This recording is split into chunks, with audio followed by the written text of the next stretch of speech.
उनकी रोशन कहानी रहेगी। काम नेकी के जो कर गए, उनकी रोशन कहानी रहेगी। यूं तो मरते हैं लाखों यहाँ, कायरों की तरह आदमी।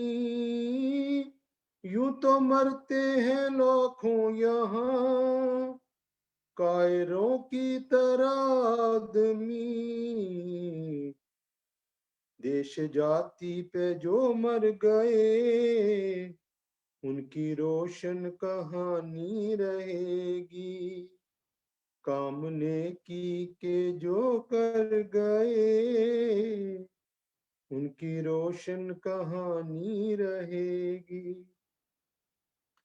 अपने सुख दुख में बेमोल तू, खूब हंसता व रोता भी है।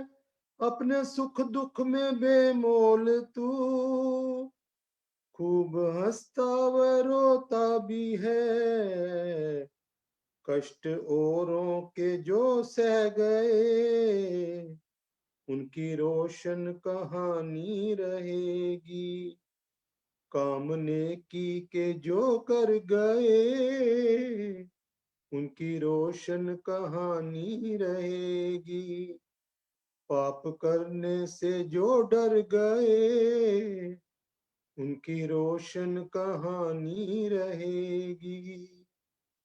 काम नेकी के जो कर गए, उनकी रोशन कहानी रहेगी। बहुत बहुत धन्यवाद जी समय देने के लिए। धन्यवाद श्री रविंद्र गुप्ता जी। अब मैं अलवर से माता ईश्वर देवी जी से प्रार्थना करूंगा एक मधुर भजन। हापुड़ से अनंत प्रकाश आर्य जी जुड़ के उनका स्वागत करता हूँ। श्री प्रवीण जी गाजियाबाद से जुड़ के उनका भी स्वागत है। और माता जनक अरोड़ा जी भी तैयार रहे। माता ईश्वर देवी जी आएंगी सर 10 मिनट बाद 10 मिनट बाद। अच्छा 10 मिनट माता बाद। जनक अरोड़ा जी। संतोष बाबा जी आप सुनाओगे उत्तम नगर से। संतोष बाबा जी आप सुनाओगे कि भजन उत्तम नगर से। अनिल जी एक मैं बोलूं। हाँ बोलो ना, स्वागत है। लीला काट दे, वो फोटो आ जाती तो वो बार सुनाओ। अनिल जी मैं बोल रही हूँ। सुनाइए। क्या कोई गावे चुनाए बुलावे प्रभु महिमा तेरी। ईश्वर लीला तेरी लिखी किसी से ना जाए। ऋषि ऋषिवर तपी तपेश्वर मुनि मुनीश्वर हजार लिख लिख के हारे वो सारे बेचारे। ना पावे बेले तेरा पार तेरी वेदवाणी कहे ऋषि ज्ञानी। हो प्राणी का इससे उद्धार।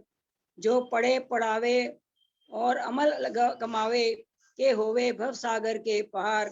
तू ही सृष्टि करता सकल दुख हरता संतन का प्रतिपाल।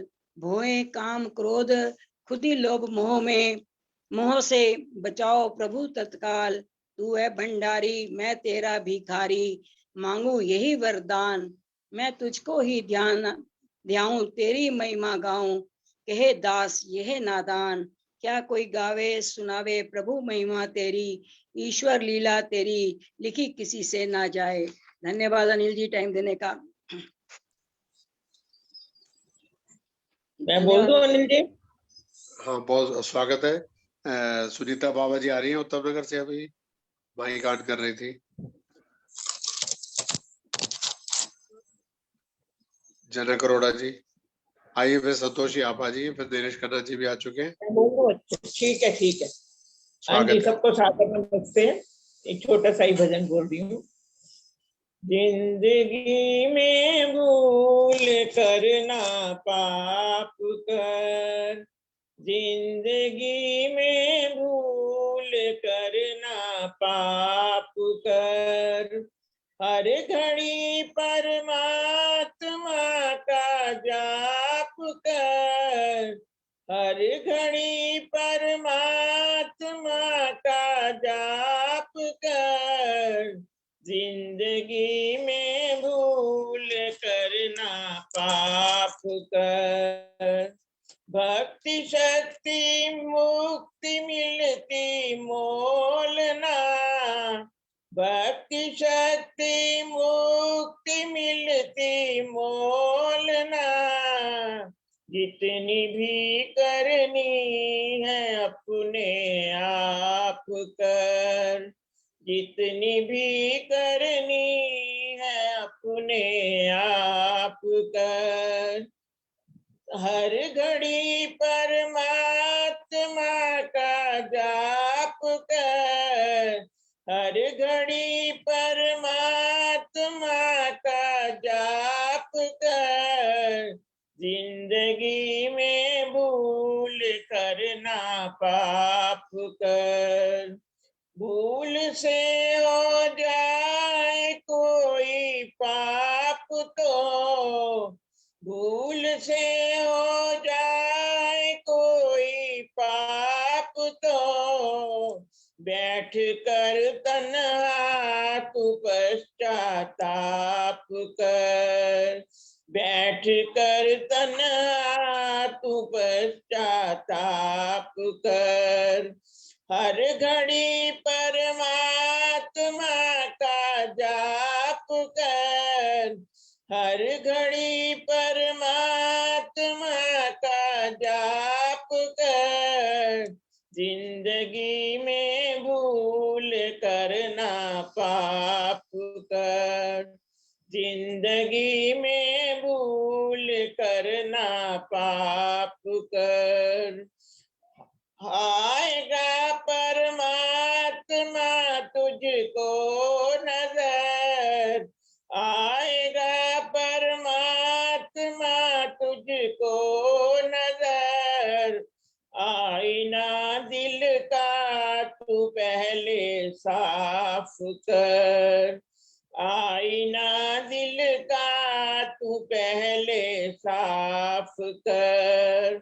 हर घड़ी परमात्मा का जाप कर, हर घड़ी परमात्मा का जाप कर, जिंदगी में भूल करना पाप कर।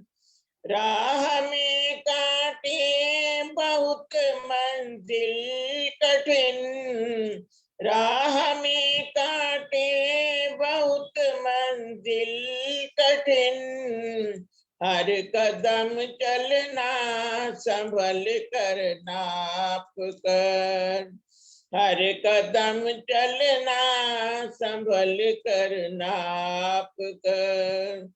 हर घड़ी परमात्मा का जाप कर, हर घड़ी परमात्मा का जाप कर, जिंदगी में भूल करना पाप कर, जिंदगी में भूल करना पाप कर, जिंदगी में भूल करना पाप कर। धन्यवाद जी समय देने के लिए। समय आपका है जी, बहुत बहुत धन्यवाद बहन जी। अब हमारे बीच में दिनेश खन्ना जी भी है, प्रवीणा ठक्कर जी भी मुंबई से आ गए हैं। पहले माता जी का आशीर्वाद लेते हैं मुंबई से, माता प्रवीणा ठक्कर जी, फिर ईश्वर देवी जी, फिर दिनेश खन्ना जी, फिर आज के मुख्य वक्ता नरेंद्र ऊर्जा विवेक जी का उद्बोधन, 3 भजन और होंगे। आइए माता प्रवीणा ठक्कर जी, स्वागत है।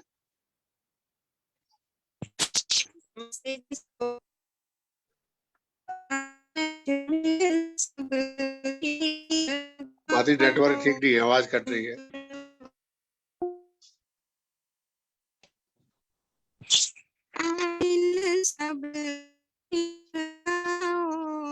उस प्रभु के धन्यवाद। अब ठीक है? नहीं, थोड़ी आवाज कट रही है, कट कट के आ रही है जी। वो नेटवर्क में दिक्कत है आज। देखती हूँ, ट्राई करती हूँ। आज मिल सब गीत गाओ, उस प्रभु के धन्यवाद। ठीक है अभी? हाँ बहुत अच्छे जी, ठीक है। हाँ जी, जिसका यश नित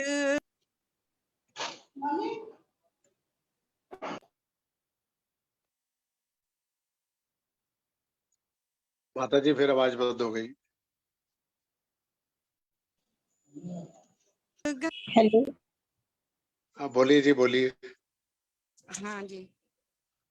मंदिरों में, कंदरों में, पर्वतों के शिखर पर देते हैं लगातार 100 बार मुनिवर धन्यवाद।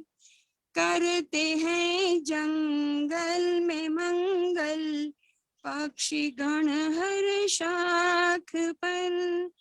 पाते हैं आनंद मिल गाते हैं स्वर भर धन्यवाद। कूप में, तालाब में, सागर की गहरी धार में, प्रेम रस में तृप्त होकर ते हैं जलचर धन्यवाद।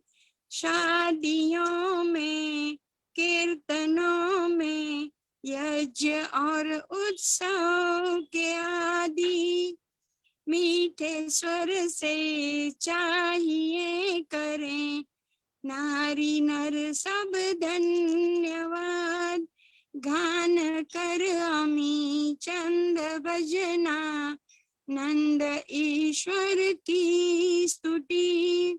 ध्यान धर सुनते हैं श्रोता कान धर धर धन्यवाद।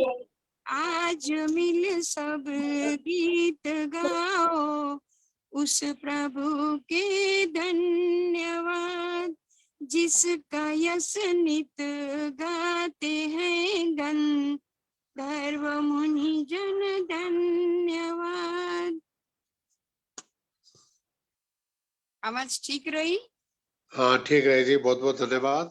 नमस्ते। माता जी परवीन ठक्कर जी मुंबई से, अब माता ईश्वर देवी जी अलवर से, फिर दिनेश खन्ना जी, फिर आज के मुख्य वक्ता ईश आर्य जी हिसार से जुड़ गए हैं। सोनी जी भी जुड़ गए हमारे, उनका स्वागत करता हूँ। माता ईश्वर देवी जी आइए। हाँ जी, नमस्ते, धन्यवाद बहुत बहुत। ईश्वर भक्ति का एक गीत है कि हमें ये बाकी तो सारी भोग योनियां हैं जितनी भी हैं, एक मानव की योनि ऐसी है जो हम पिछले कर्मों का वो हिसाब किताब चुका के आगे अच्छे कर्म करके अच्छा जीवन बना सकते हैं। पुरुषार्थ, मेहनत, धर्म के, परोपकार के कार्य करके तो हम मुक्ति को प्राप्त कर सकते हैं, यानी मोक्ष। एक तो मोक्ष जीते जी होता है कि हमने मोह का क्षय कर दिया, यानी हम घर में रह रहे हैं, परिवार में रह रहे हैं, सब जगह रह रहे हैं,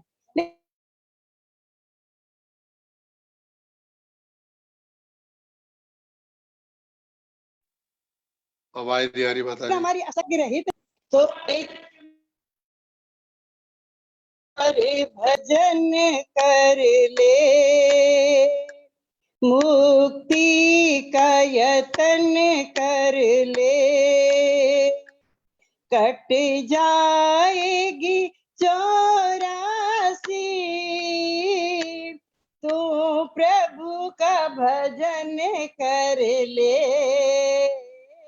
तू ओम भजन कर ले।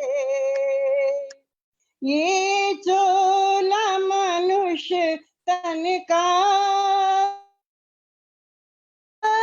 नहीं मिलता, ये चोला मनुष्य तन का हर बार नहीं मिलता। जो गिर गया डाली से वो फूल नहीं खिलता, जो गिर गया डाली से वो फूल नहीं खिलता। है वक्त अरे बंदे, है वक्त अरे बंदे, तू प्रभु का भजन कर ले, इस बार भजन कर ले, मुक्ति का यतन कर ले। कट जाएगी 84, तू प्रभु का भजन कर ले, तू ओम भजन कर ले। कानों से अरे नर तू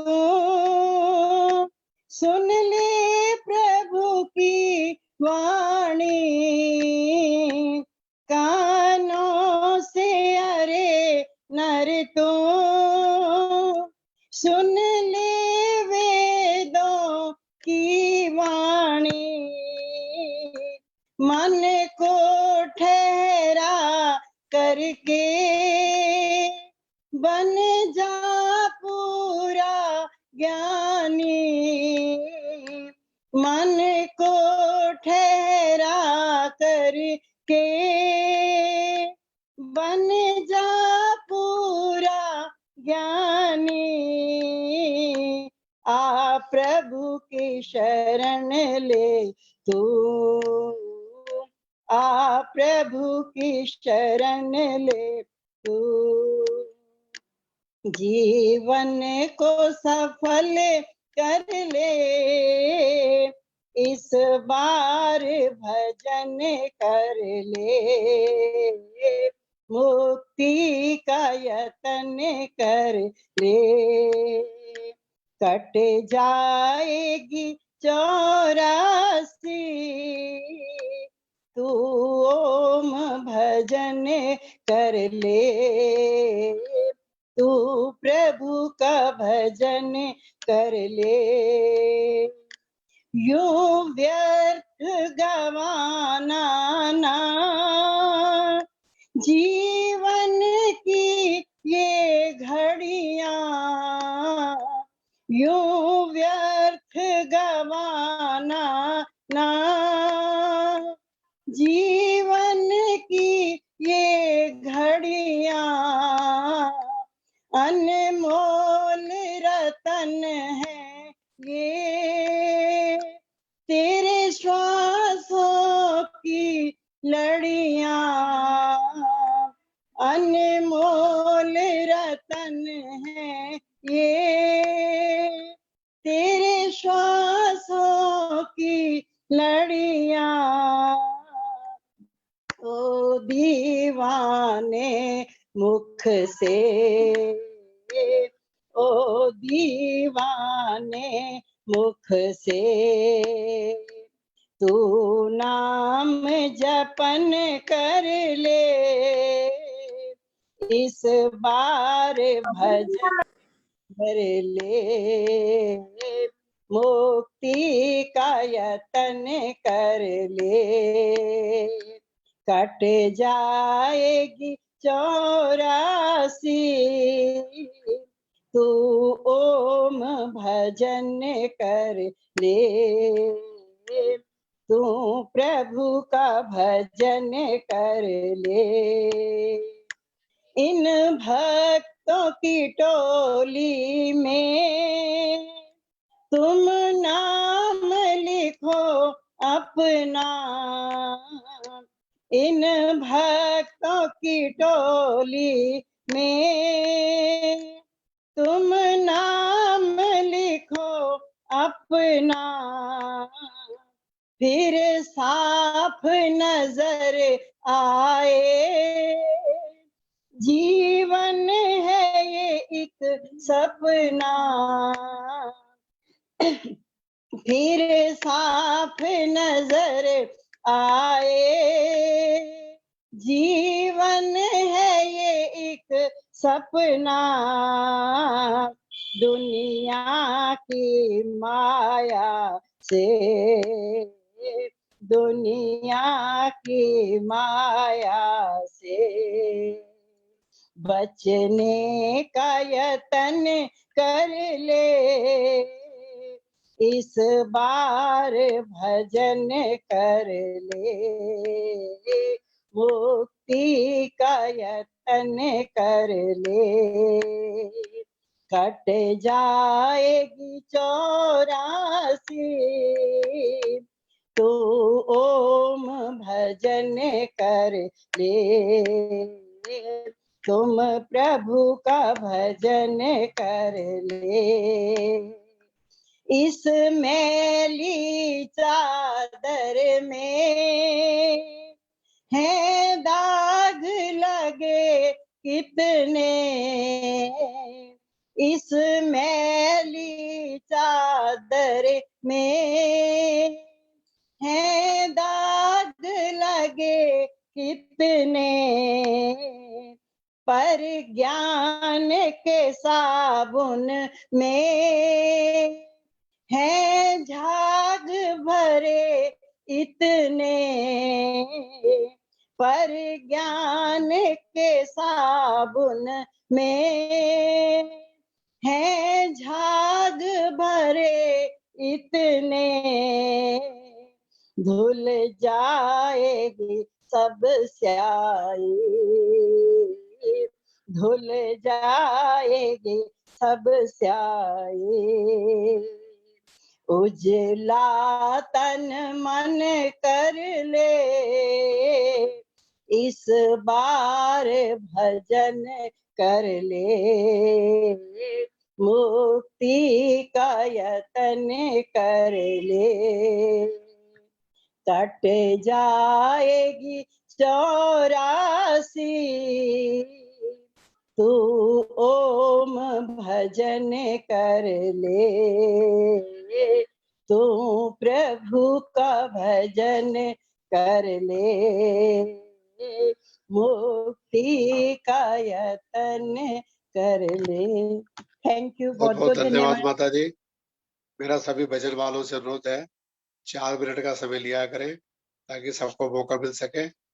अब नरेश खन्ना जी हमारे बीच उपस्थित हैं, उनका एक मधुर भजन, फिर आदरणीय नरेंद्र झा विवेक जी का 40 मिनट का उद्बोधन रहेगा।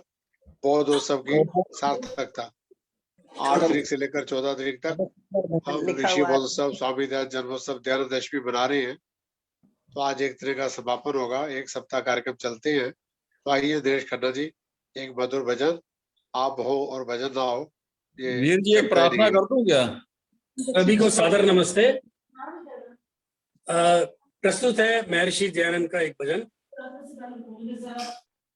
दयानंद धरती पे गुजरात की चमका किरण बन के प्रभात की, दयानंद धरती पे गुजरात की चमका किरण बन के प्रभात की। क्या थी खबर वो जमाने में एक दिन, क्या थी खबर वो जमाने में एक दिन, जमाने में एक दिन जलाएगा शम्मा ख्यालात की, जलाएगा शम्मा ख्यालात की। दयानंद धरती पे गुजरात की चमका किरण बन के प्रभात की।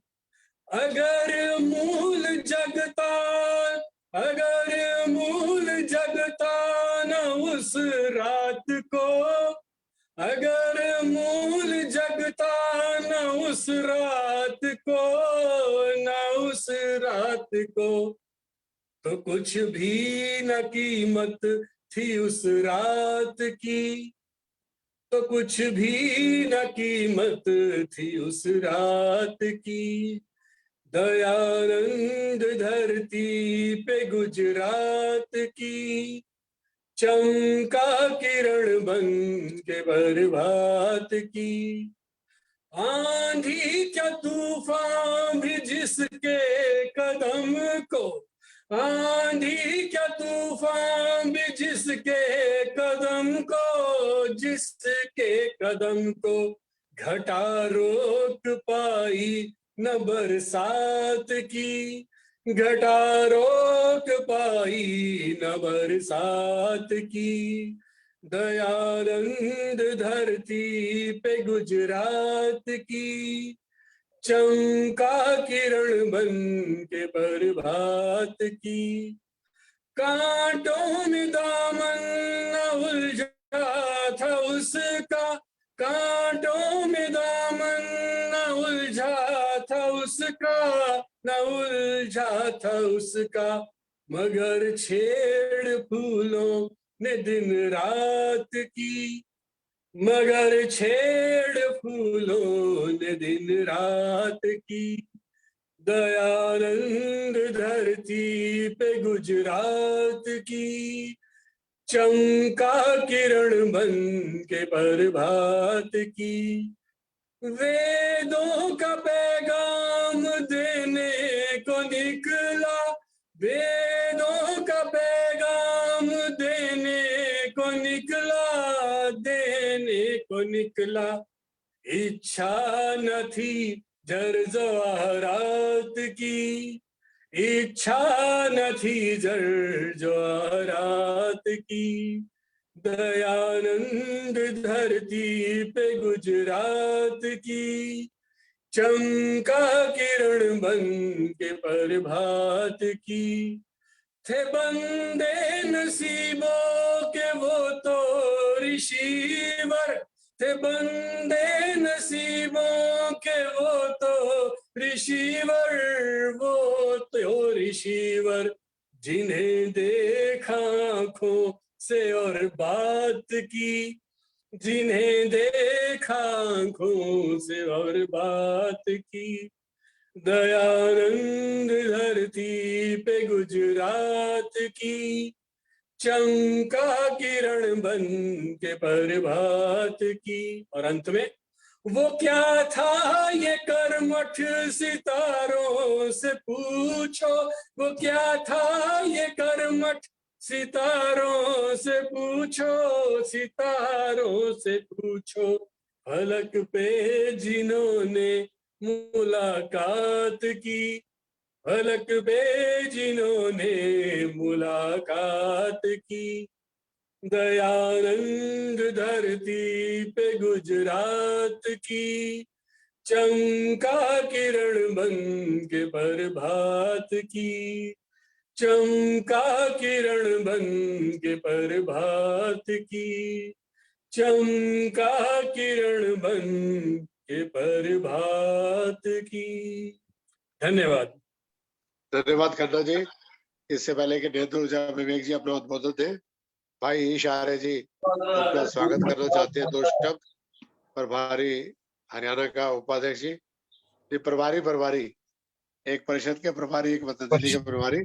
आइए ईश आर्य जी 2 मिनट के लिए, फिर नेत्र ऊर्जा विवेक जी।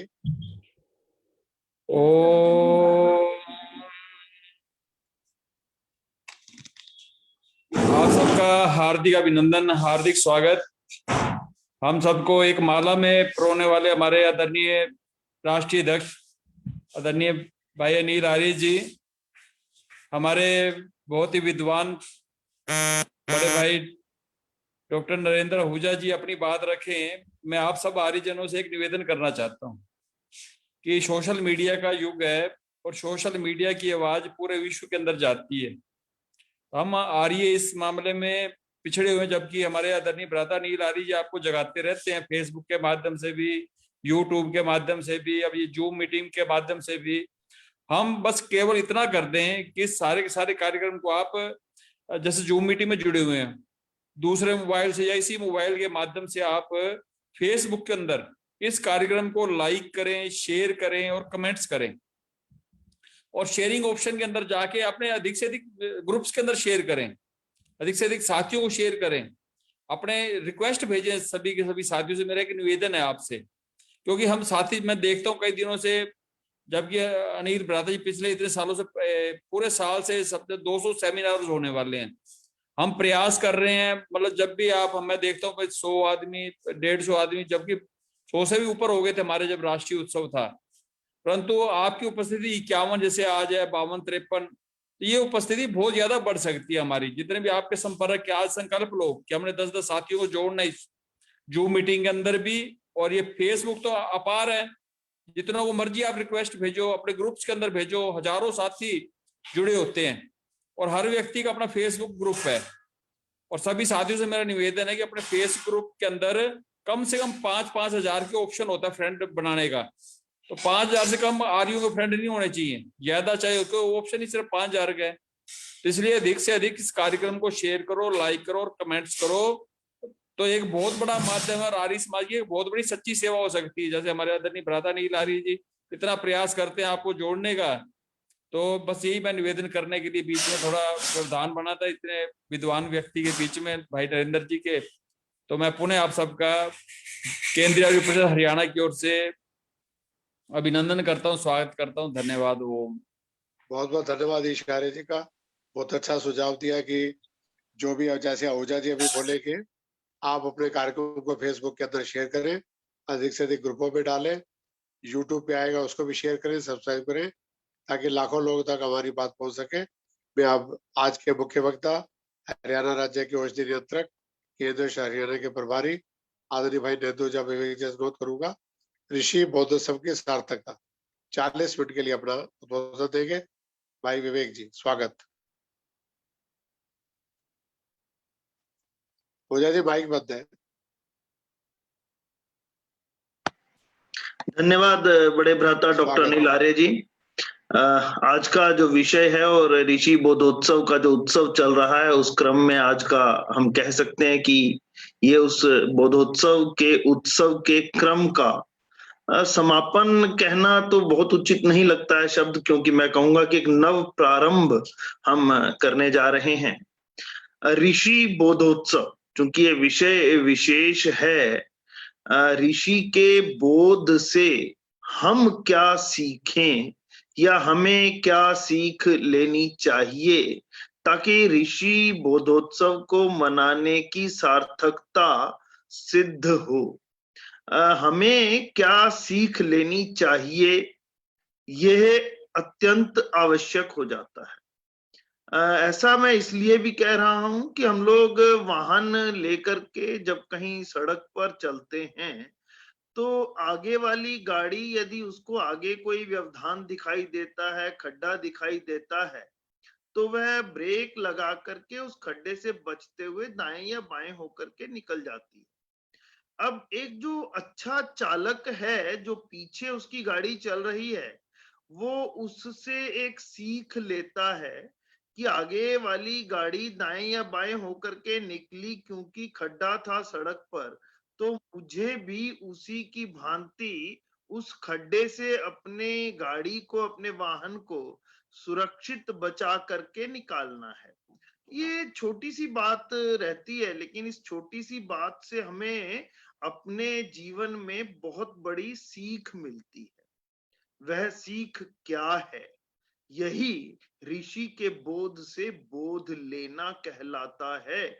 जैसे एक वाहन चलाते समय चालक की जो सतर्कता है उससे हम दुर्घटना से बचते हैं, ठीक उसी प्रकार इस मनुष्य जीवन में ये अनमोल तन, ये सर्वश्रेष्ठ तन, ये ऐसा एक जीवन जिससे हम मोक्ष प्राप्त कर सकते हैं, इस जीवन को सार्थक सिद्ध कर पाए और बना पाए, इसके लिए हमें अपने जीवन के मार्ग को या जीवन के मार्ग पर किस प्रकार चलना है, यह हमें अपने अग्रजों, पूर्वजों और जिन्हें हम क्रांतदर्शी कहते हैं, जिन्होंने आर्य समाज की स्थापना की, वेदों का पुनः उद्धार किया, ईश्वर का सत्य स्वरूप हम सभी के सामने रखा,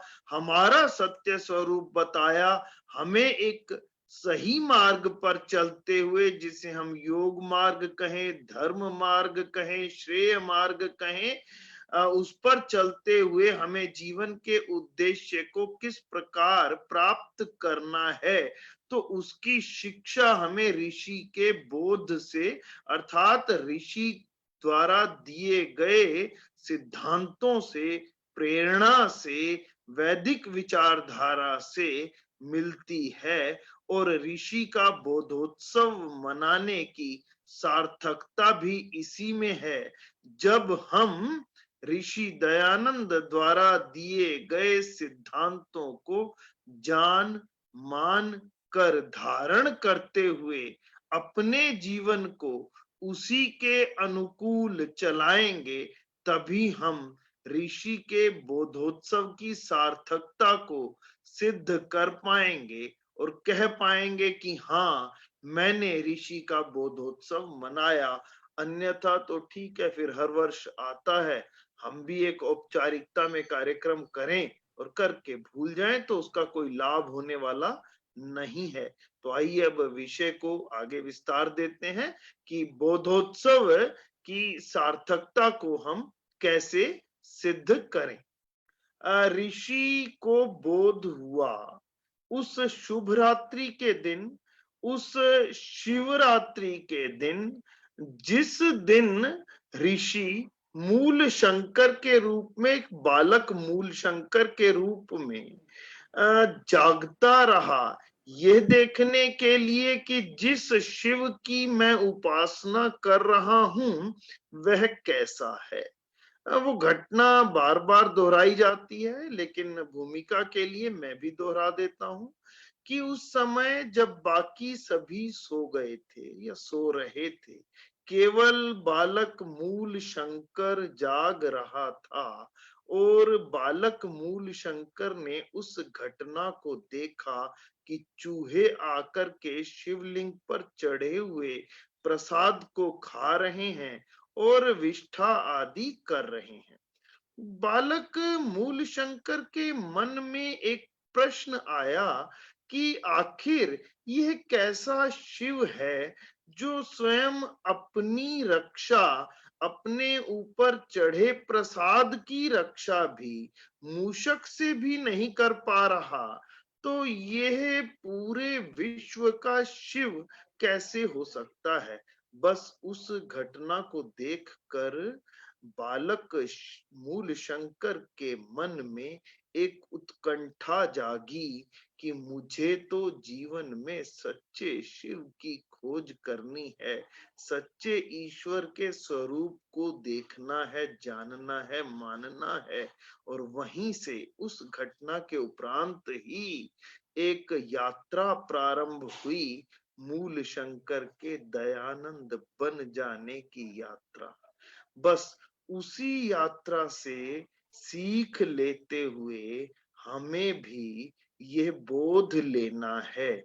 उसी देव दयानंद द्वारा अपनी अनथक यात्रा में प्राप्त ज्ञान बोध को हमें जो सहजता पूर्वक मिला, वेदों के गूढ़ ज्ञान को सरल शब्दों में जब देव दयानंद ने दिया, उसे जान मान कर जीवन में धारण करते हुए हमें अपने जीवन को आर्य अर्थात श्रेष्ठ बनाना है। और यही अगर हम कर पाते हैं तो वही होगी ऋषि बोधोत्सव को मनाने की सार्थकता। आइए अब थोड़ा और विस्तार देता हूं, विषय को और खोलता हूं कि हम बोध से बोध कैसे ले सकते हैं, या प्रत्येक घटना हमें बोध किस प्रकार से देती है। तो एक उदाहरण तो मैं दे चुका कि वाहन चल रहा है, आगे खड्डा आता है, वाहन सुरक्षित चले, आगे चलने वाला चालक अपने वाहन को ब्रेक लगाता है, दाएं या बाएं से सुरक्षित निकल जाता है। हम उससे बोध लेते हैं, पीछे यदि हम वाहन चला रहे हैं तो हम उससे बोध लेते हैं। ठीक इसी प्रकार जीवन यात्रा को मैं सुचारू रूप से जीवन के पथ पर चला पाऊं तो मुझे भी अपने से आगे जाने वाले अपने पूर्वजों के जीवन से बोध लेना चाहिए। तो आज के संदर्भ में जो मैं निवेदन कर रहा हूं वह ये कि एक आर्य होने के नाते, एक मनुष्य होने के नाते मुझे भी ऋषि दयानंद द्वारा दिए गए आर्य मंतव्यों, आर्य सिद्धांतों, वैदिक विचारधारा से बोध लेते हुए अपने जीवन पथ पर चलना चाहिए। अब उसकी दशा और दिशा कहां से चलूंगा, कहां पहुंचूंगा, एक उदाहरण पहले मैं और दे दूं कि हम छोटी छोटी घटनाओं से कैसे बोध लेते हैं। प्रतिदिन प्रातः ईश जी तो यज्ञ और योग की संस्कृति का पूर्ण प्रचार प्रसार पतंजलि के माध्यम से कर रहे हैं, भारत स्वाभिमान ट्रस्ट के माध्यम से कर रहे हैं, और योग का अब तो योग परिषद से भी भाई जयदीप आर्य जी के साथ जुड़ करके पूरा पुरुषार्थ करते हुए समय दे रहे हैं। तो प्रातः यज्ञ और योग से पूर्व जब हम सूर्योदय की एक प्रतिदिन होने वाली प्राकृतिक घटना को देखते हैं तो वह भी हमें एक सीख देती है, एक बोध देती है। बोध क्या देती है? वो ऋषि के बोध से जुड़ेगा, इसलिए मैं आपको स्पष्ट करता हूं। रात्रि का अंधकार कितना भी गहन क्यों ना हो, रहता है रात्रि को, और खासतौर पर जब अमावस की रात रहती है तो उसमें बहुत गहन अंधकार रहता है। हमें रात्रि के अंधकार में ऐसा लगता है कि शायद इस अंधकार में मुझे पथ दिखाई देगा भी, मुझे मार्ग दिखाई देगा भी, या मैं इस अंधेरे में ही खो जाऊंगा, विलुप्त हो जाऊंगा।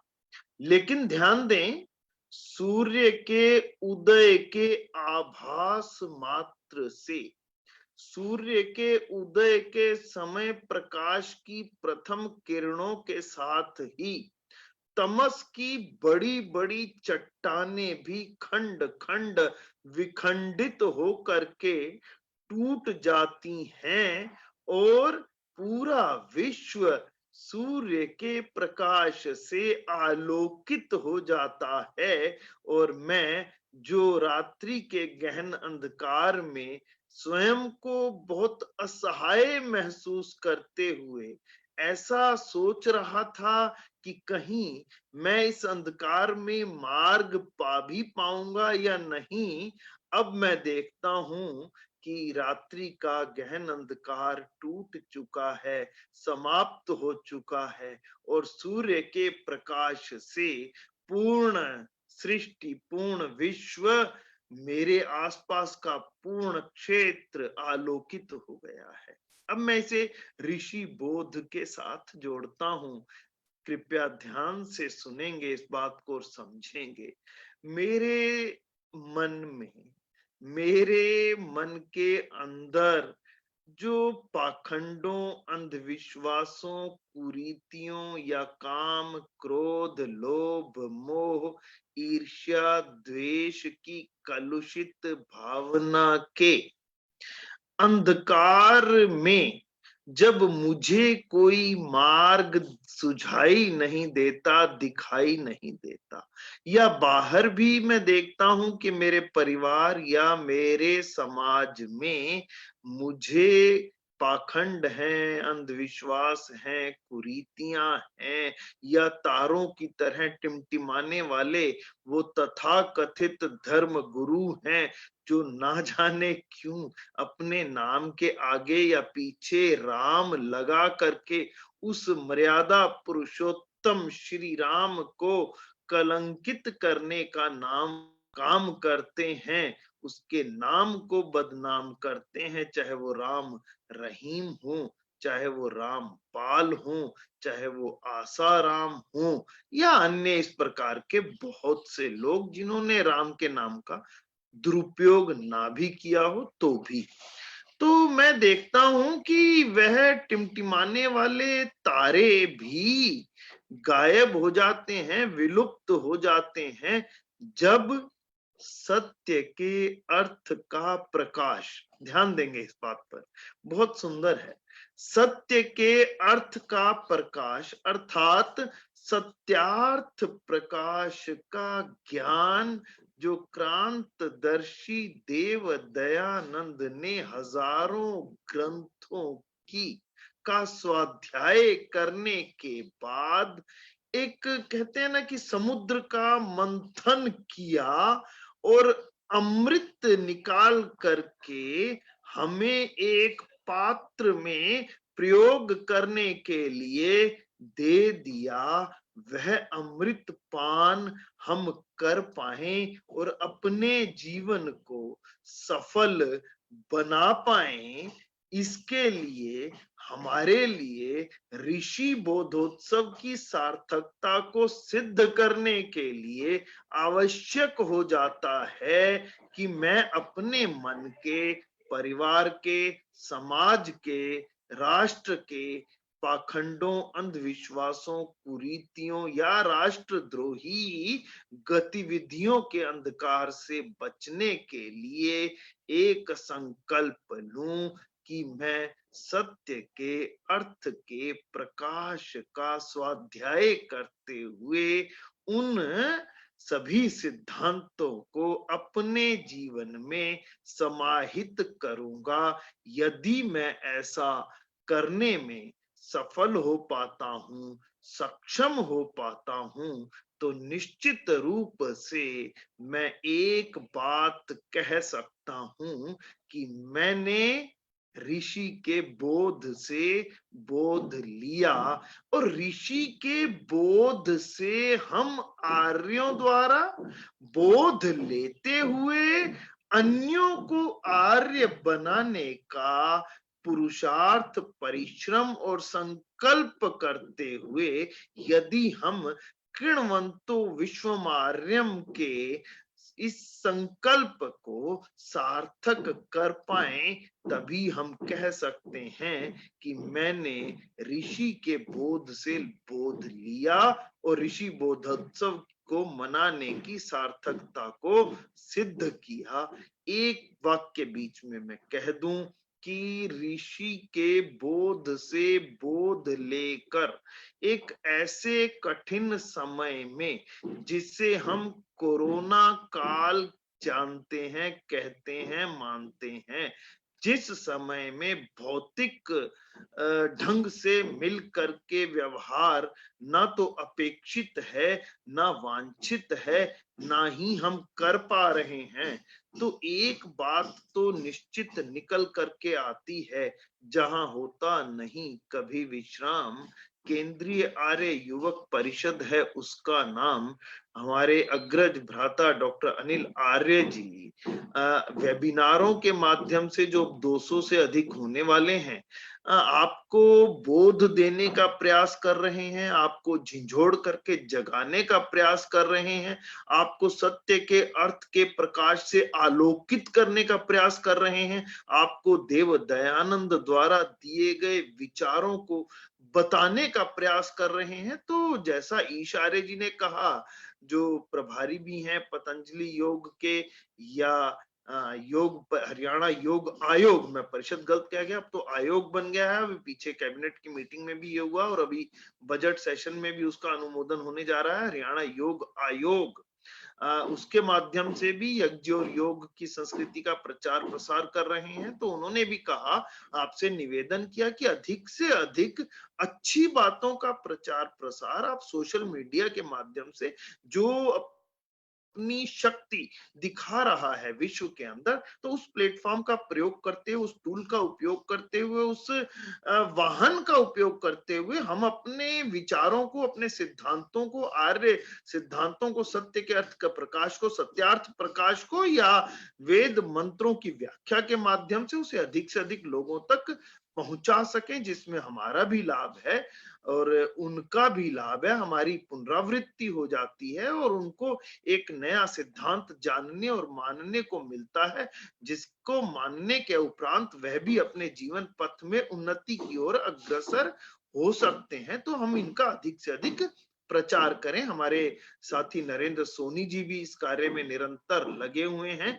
वह भी सोशल मीडिया के माध्यम से अधिक इनका प्रचार प्रसार करते हैं। तो मैं एक बात और कह दूं, अब पुनः मूल विषय की ओर लौटते हुए, कि क्रांतदर्शी देव दयानंद ने जो वैदिक विचारधारा हमें दी, जो आर्य सिद्धांत और आर्य मान्यताएं और सत्य पर चलने का जो संकल्प हमें करवाया, या सत्य, क्योंकि आर्य समाज के नियमों में पहले 5 नियमों में सत्य पर बल दिया गया है, आप सभी इस बात को जानते मानते हैं।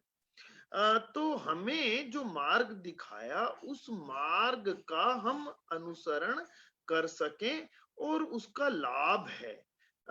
लाभ मैं इसलिए कह रहा हूं कि हम मनुष्य हैं ना, हम बहुत स्वार्थी हैं, और स्वार्थी इसलिए हैं कि जिस चीज में हमारा कोई अपना लाभ होता है उसी कार्य को हम करने का प्रयास करते हैं, या हम सोचते हैं कि उसी काम को किया जाए जिसमें अपना कुछ लाभ हो। अन्यथा तो हम कहते हैं मैनू की तेनू की, भाई मेरा कोई लाभ नहीं है तो मैं क्यों करूं, और तू कह रहा है तो तेनू की, जब मेरा कोई लाभ नहीं है तो मैं क्यों करूं। तो अपना लाभ, हम बहुत स्वार्थी होने के कारण अपना लाभ देखते हैं। तो वो लाभ भी बतला देता हूं कि आर्य सिद्धांतों को जानने मानने का आपको बहुत बड़ा लाभ होने वाला है। वह लाभ क्या है वो बतलाता हूं, फिर कुछ आर्य सिद्धांतों पर थोड़ी सी चर्चा कर दूंगा। देखिए, हमें ये लाभ होने वाला है कि मेरी कोई अपनी व्यक्तिगत समस्या हो, पारिवारिक समस्या हो, समाज के अंदर कोई सामाजिक समस्या हो, या समाज में तथाकथित जातिगत विघटन हो, या राष्ट्रीय स्तर पर राष्ट्र की अवधारणा हो, या राष्ट्रीय स्तर पर यदि मैं लूं तो राष्ट्र की सुरक्षा का प्रश्न हो, या राष्ट्र को अक्षुण्ण रखने का प्रश्न हो, या उसकी सार्वभौमिकता और चक्रवर्ती साम्राज्य की बात हो, तो वह सभी के सभी यदि सुरक्षित रखे जा सकते हैं तो मैं बड़े गर्व के साथ कह सकता हूं और बड़े बल के साथ इस बात को कह सकता हूं कि केवल और केवल मात्र ऋषि दयानंद द्वारा बताए गए, दिखाए गए सिद्धांतों के उपरांत ही हम अपने व्यक्तिगत, सामाजिक, राष्ट्रीय या वैश्विक स्तर की किसी भी समस्या का समाधान कर सकते हैं। एक उदाहरण दे देता हूं, और उदाहरण भी, गर्म लोहा पीट ठंडा पीटने को वक्त बहुतेरा पड़ा है। तो वही मैं उदाहरण लूंगा। अभी वैश्विक समस्या चल रही है कोरोना के रूप में। अब प्रश्न उठता है कि कोरोना का वैदिक वांग्मय में क्या उपचार है। तो कोरोना से बचने की अभी भी कोई दवाई नहीं, एक वैक्सीन आई है, तो वो भी बाद में सुरक्षा चक्र को बढ़ाने की ही बात करती है, या इम्यूनिटी बूस्टर है वो भी वही बात करती है। तो कोरोना काल के अंदर कुछ चीजें निकल करके आई। पहली चीज निकल करके आई कि हम हाथ ना मिलाएं। तो हाथ ना मिलाएं, तो ये बात हम देखते हैं कि क्रांतदर्शी देव दयानंद ने तो आर्योद्देश्य रत्नमाला में नमस्ते, ईश्वर से नमस्ते पर्यंत जो 100 शब्दों की परिभाषा दी, उसमें नमस्ते भी लिया। तो नमस्ते को वैदिक अभिवादन किसने स्थापित किया? तो क्रांतदर्शी देव दयानंद ने किया। और नमस्ते में चूंकि हाथ नहीं मिलाना है, हाथ जोड़ करके अभिवादन करते हुए नमस्ते करना है, और एक सामाजिक दूरी स्वभावतः बनी रहती है, तो वो नमस्ते का भाव हमें क्रांतदर्शी देव दयानंद ने ही तो दिया, इसके अतिरिक्त कहाँ था। तो हम देखते हैं कि कोरोना की महामारी से हम बचे रहते, या बचने का कोई उपाय यदि है भी, तो वह केवल और केवल वैदिक वांग्मय में ही है। दूसरा, क्रांतदर्शी देव दयानंद को उस समय के एक समाज सुधारक ने क्या कहा? उन्होंने कहा कि आइए हम एक ही थाली में भोजन करते हैं, इससे हमारा आपसी प्रेम बढ़ेगा। तो देव दयानंद ने उन्हें हंसते हुए जवाब दिया कि आप कैसी बात करते हैं, एक थाली में भोजन से प्रेम बढ़ता? तो जो श्वान हैं, कुत्ते हैं, वो तो एक ही जगह मुंह मार करके भोजन करते हैं, या गिद्ध एक ही मरे हुए पक्षी से नोच नोच करके उसको खाते हैं, तो उनमें बहुत प्रेम होता है, और कुत्तों में कोई प्रेम नहीं होता है। कुत्ते का कुत्ता वैरी होता है, ये जग जाहिर है। हाँ, एक थाली में भोजन करने से प्रेम तो नहीं बढ़ेगा, लेकिन बीमारियां अवश्य बढ़ती हैं। ये बात स्वामी जी ने उस समय कह दी थी और ये बात सिद्ध भी हुई। अब मरकज में झूठा खिला करके कहना कि ये प्रसाद है और उससे तो केवल और केवल कोरोना ही बढ़ाना उस समय भी। तो हमें ये ज्ञान भी हमारे वैदिक वांग्मय के अंदर उस समय क्रांतदर्शी देव दयानंद ने बड़े स्पष्ट शब्दों में दे दिया था। क्या कि हमें अपनी व्यक्तिगत और सामाजिक या पारिवारिक स्वच्छता का, जिसे वर्तमान नेतृत्व ने एक राष्ट्रीय स्वच्छता के ऊपर ले जाकर के भी स्थापित किया, कोरोना के आने से पहले ही कर दिया उन्होंने भी। तो मैं ये कहूंगा कि ये सिद्धांत भी हमारे वैदिक वांग्मय में था, है और रहेगा। और ईश जी यज्ञ और योग की जो संस्कृति का प्रचार करते हैं, तो मैं कहूंगा कि यदि सबसे बड़ा इम्यूनिटी बूस्टर है और मेरे शरीर को स्वस्थ रखने का जो कोई काम करता है, तो वह योग।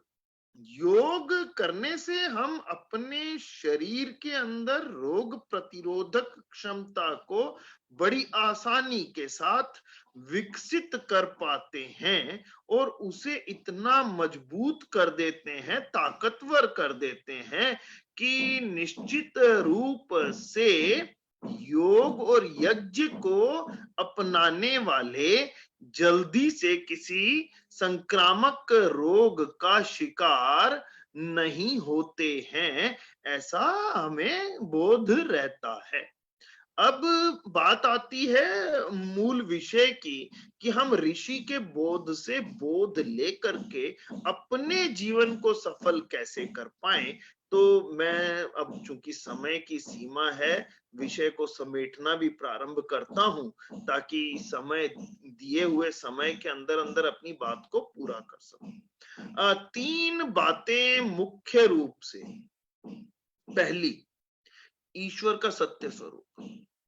क्रांतदर्शी दयानंद ने ईश्वर के सत्य स्वरूप का वर्णन बहुत ही सरल शब्दों में आर्य समाज के दूसरे नियम में किया। उसे जानने और मानने का हमें बहुत लाभ होता है। जैसे क्रांतदर्शी देव दयानंद ने ईश्वर को सर्वव्यापी कहा और साथ ही साथ सर्वंतर्यामी भी कहा, सर्वज्ञ भी कहा। तो एक बात तय है कि वह परम पिता परमेश्वर सर्वव्यापी भी है, लेकिन मेरे अपने लाभ के लिए जब मैं देखता हूं तो वह ईश्वर मेरा सच्चा मित्र, इंद्रस्य युज्य सखा, मेरे ही आत्मा में अपने अति सूक्ष्म लेकिन पूर्ण स्वरूप में मेरे ही भीतर विराजमान है। तो मुझे मेरे ईश्वर के दिग्दर्शन करने के लिए, प्रेरणा लेने के लिए, अनुभूत करने के लिए, अपने विशाले यार को मिलने के लिए, अपने सच्चे मित्र के साथ संवाद करने के लिए कहीं बाहर किसी भी अन्य तथाकथित धर्म गुरु जो स्वयं को स्वयंभू भगवान बन बैठे या भगवान का पुत्र कहने लगे या भगवान का प्रतिनिधि बन करके मेरा शोषण करने का प्रयास करने लगे, जैसा राम रहीम ने किया, रामपाल दास ने किया, आसाराम ने किया, अन्य राम नाम धारी कई तथाकथित संत कहते हैं जो स्वयं को उन्होंने किया।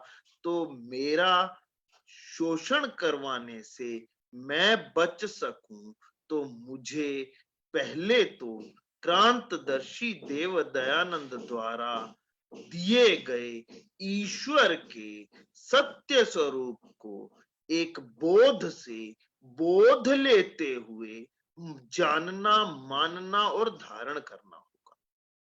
अब आप कहेंगे कि धारण कैसे कर लें? ईश्वर तो सर्वव्यापी और सर्वंतर्यामी। आपने ईश्वर के गुणों से कौन से गुणों को धारण करने की बात कह दी? मैंने कहा जी बिल्कुल ठीक कह दी। वह इसलिए कह दिया मैंने कि ईश्वर के सत्य स्वरूप में ईश्वर को क्रांतदर्शी देव दयानंद ने दयालु भी कहा, पालनहार भी कहा, न्यायकर्ता भी कहा।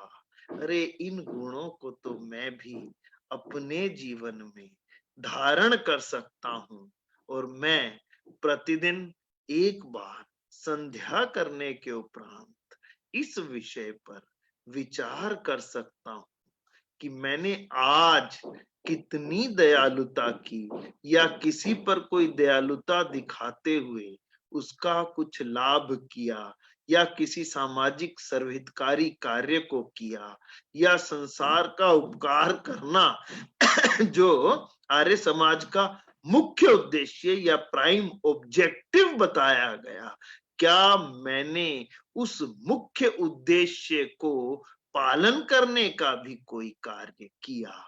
तो इसे कहते हैं बोध से बोध लेकर के मुझे भी अपने जीवन को उन्नत करते हुए आगे बढ़ना है। दूसरा, इसी के क्रम में दूसरा विषय ले लेता हूं। मैंने खुद को जान लिया क्या? मैं इतना अज्ञानी, इतना अबोध, इतना अल्पज्ञ कि मैं तो खुद को भी नहीं जान पाया। मैं देह हूं या देही हूं, मैं शरीर हूं या शरीरी हूं, मैं साधन हूं या साधक हूं। और मेरी स्थिति तो इतनी खराब हो गई, इतनी खराब हो गई कि मैं साधक से अधिक महत्व साधन को देने लगा। कभी ऐसा सुना क्या कि किसी वाहन की दुर्घटना हो जाए और हमें सूचना मिले और सबसे पहले वाहन के चालक या सवारियों के सुरक्षित होने की कामना या उनकी जानकारी लेने के स्थान पर यदि मैं यही कहूं कि अरे वाहन को तो अधिक चोट नहीं लगी क्या, ऐसा यदि मैं पूछता हूं तो उससे क्या लगेगा कि मैं तो कोई ज्ञान नहीं रखता, मैं बड़ी मूर्खता वाली बात कर रहा हूं। पहले मुझे वाहन के चालक के बारे में पूछना चाहिए, सवारियों की कुशलता पूछनी चाहिए। ये तो अंतिम आता है कि वाहन ठीक है या नहीं। लेकिन मैंने क्या किया? मैंने साधक के भोजन का कभी ध्यान नहीं रखा, मैंने साधक की उन्नति का कभी ध्यान नहीं रखा। मैंने ये नहीं जाना कि मैं तो इस साधन का चलाने वाला, अधिष्ठाता, प्रयोग करने वाला, इस साधन रूपी वाहन को चला करके अपने जीवन के उद्देश्य को प्राप्त करने वाला जीवात्मा हूं, शरीरी हूं, देही हूं। और मेरे अंदर भी निरंतरता का गुण है ना। ये एक पड़ाव है मेरा आज का जीवन। तो ये सिद्धांत, ये विचार, ये मान्यता भी हमें किसने दी? तो क्रांतदर्शी देव दयानंद ने ही मुझे ये मान्यता दी, ये विचार दिया। उस बोध से बोध लेकर के मैं अपनी आत्म उन्नति या अपने जीवन में अपना आत्म अवलोकन, आत्म निरीक्षण तो कर सकता हूं ना। तभी तो मैं कहूंगा कि बोध से बोध लिया और बोध दिवस को मैंने सार्थक सिद्ध किया। और यदि मैं ऐसा नहीं करता हूं तो बोध दिवस की सार्थकता को मैं सिद्ध नहीं कर सकता हूं। तो अब तीसरी बात, अंतिम बात कह करके मैं वाणी को विराम देता हूं। क्रांतदर्शी देव दयानंद ने हमें ईश्वर का सत्य स्वरूप भी बताया, मुझे मेरा स्वरूप भी बताया। इतना ही नहीं, क्रांतदर्शी देव दयानंद ने मुझे वो मार्ग भी बतलाया जिस पर चलकर मैं अपने सच्चे मित्र, अपने जीवन के उद्देश्य को प्राप्त कर सकता हूं। यानी मैं और मेरा ईश्वर दोनों का स्वरूप और स्थान जान लेने के उपरांत उस बात को भी मैं जानूं, उस सच्चे मार्ग को भी मैं जानूं जिस पर चलते हुए मैं अपने ईश्वर को प्राप्त कर सकता हूं। और ये संभव है केवल तभी जब मैं ऋषि के सिद्धांतों को जान मान कर धारण करूंगा, ऋषि के बोध से बोध लूंगा, तभी ऋषि के बोधोत्सव को मनाने की सार्थकता को मैं सिद्ध कर पाऊंगा। और ऐसा यदि मैं कर पाऊंगा तभी मैं कह पाऊंगा कि मैंने ऋषि के बोध से बोध लेते हुए अब उस बोधोत्सव को मनाने की सार्थकता को सिद्ध किया है और मैं अब स्वयं को आर्य कहने या कहलवाने का अधिकारी हो गया हूं। जब मैं ऐसा कर पाऊंगा तभी मैं ऋषि के बोधोत्सव को सही मायनों में मना पाऊंगा, उसकी सार्थकता को सिद्ध कर पाऊंगा। इसे वर्तमान की समस्त समस्याओं के समाधान के लिए भी यदि मैं ऋषि के दिए सिद्धांतों का प्रयोग करते हुए उनका समाधान करता हूं, तभी मैं ऋषि का बोधोत्सव मनाने का अधिकारी कहला सकता हूं या उसे सार्थक सिद्ध कर सकता हूं। एकाध छोटी मोटी समस्या पर यदि हम चिंतन करें तो देखते हैं कि ऋषि के सिद्धांतों को हम मान करके एकाध नहीं अपितु अपने जीवन की, अपने राष्ट्र की समस्त समस्याओं के समाधान में हम सफल हो सकते हैं और विश्व, राष्ट्र, समाज, परिवार और मेरी समस्त समस्याओं के समाधान की कुंजी यदि कहीं है तो वह केवल और केवल क्रांतदर्शी देव दयानंद द्वारा दिए गए बोध में है। क्रांतदर्शी देव दयानंद द्वारा दिखाए गए आर्य पथ पर है, आर्य सिद्धांतों में है, आर्य मान्यताओं में है, सत्य सिद्धांतों में है। उनके कालजयी ग्रंथ जो अनेकों ग्रंथों को पढ़ने, स्वाध्याय करने के उपरांत निचोड़ निकाल करके जो अमृत हमें दिया उसमें है।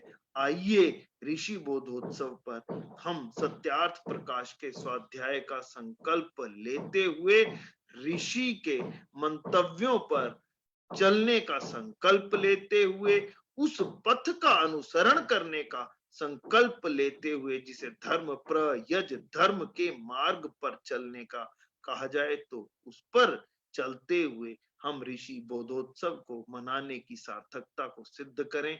इन्हीं शब्दों के साथ समय का अतिक्रमण ना हो, इसलिए अपनी वाणी को विराम देते हुए यहीं मैं अपनी बात को समाप्त करता हूँ।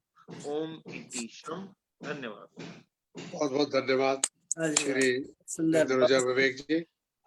बोधोत्सव की सार्थकता स्वाध्याय करें, महर्षि दत्त के जीवन चरित्र को, उनके आदर्शों को अपने जीवन में ग्रहण करें, सत्यार्थ प्रकाश का स्वाध्याय और मनन करें। आज का ये संदेश ओझा जी का रहा, कुछ भजन हो गए। आज के अध्यक्ष श्री सोमदत्त शास्त्री RSP सेक्टर 22 चंडीगढ़ से यदि जुड़े हैं तो अपना आशीर्वाद दे दें। सोमदत्त शास्त्री जी जुड़े हुए क्या? चलो तब तक दो चार भजन। रविला जसूजा जी, दिनेश प्रसाद जी, गुरुदल अग्रवाल जी हमारे दैनिक श्रोता और वक्ता का एक भजन करवा लें। अच्छा अभी करा देते हैं। प्रमिला जसूजा जी, फिर अजू ओझा जी एक भजन। स्वतंत्र कुकरेजा जी भी आज हो गया। स्वतंत्र कुकरेजा जी का स्वागत। नमस्ते जी सबको, मेरी नमस्ते। नमस्ते, स्वागत। नमस्ते जी, धन्यवाद जी। ओम के महत्व के बारे में, ओम के विस्तार और ओम के जीवन, ओम का हमारे जीवन में कितना महत्व है, हम उससे कितना लाभ ले सकते हैं, इसी बारे में मेरा भजन है। ओम तेरा रखवाला है, ओम ही पालनहारा है, ओम नाम की प्यारे मनुआ, शेर तू निस दिन माला है। एक बार बोल लूंगी ताकि औरों के लिए भी भजन समझ बचे। कोयल मैना और पपी है, उसके ही गुण गाते हैं, उसके ही गुण गाते हैं। पुष्प भी झुक झुक करें नमस्ते, पत्ते ताल बजाते हैं, पत्ते ताल बजाते हैं। रंग और रूप में, ताल और सुर में, चांद सितारे धूप में, ओम का ही उजियाला है, ओम का ही उजियाला है। ओम तेरा रखवाला है, ओम है, ओम नाम की प्यारे मनुआ, शेर तो निस दिन माला है। पांच तत्व चुन चुन कर ही ओम ने देह बनाई है, ओम ने देह बनाई है। हड्डी मांस और रक्त के ऊपर सुंदर खाल चढ़ाई है, सुंदर खाल चढ़ाई है। हाथ और पैर बनाए हैं, कैसे बाल उगाए हैं, नैनों के दो दीप जलाकर कैसा पर्दा डाला है, नैनों के दो दीप जलाकर कैसा पर्दा डाला है। सूर्य ओम तेरा रखवाला है, ओम ही पालनहारा है, ओम नाम की प्यारे मनुआ, फेर तू निस दिन माला है। सूर्य देवता क्रोध में आ जब अग्नि बाण चलाते हैं, अग्नि बाण चलाते हैं। पृथ्वी पंछी प्राणी सारे पी पी तुम्हें बुलाते हैं, पी पी तुम्हें बुलाते हैं। घोर घटाएं लाते हो, अमृत भी बरसाते हो, इंद्रधनुष की प्यारी माला को आकाश गले में डाला है। ओम तेरा रखवाला है, ओम ही पालनहारा है, ओम नाम की प्यारे मनुआ, शेर तू निस दिन माला है। काम क्रोध मद लोभ मोह का चक्कर मुझ पर चढ़ता है, चक्कर मुझ पर चढ़ता है।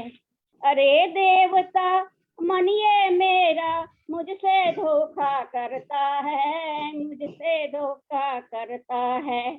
प्रभु मुझको ले बचा, नौका पर ले पार लगा, प्रभु मुझको ले बचा, नौका पर ले पार लगा। तेरे बिना नहीं कोई जग में, सब जग देखा भाला है, सब जग देखा भाला है। ओम तेरा रखवाला है, ओम ही पालनहारा है, ओम नाम की प्यारे मनवा, शेर तू निस दिन माला है। ओम तेरा रखवाला है, ओम ही पालनहारा है, ओम नाम की प्यारे मनुआ, फेर तू निस दिन माला है। धन्यवाद। बहुत बहुत धन्यवाद माता प्रबला जसूजा जी। अब चंडीगढ़ से अंजू ओझा जी आएंगे, उसके बाद डॉक्टर रचना चावला जी, दिनेश प्रसाद जी, भूतल अग्रवाल जी तैयार रहे।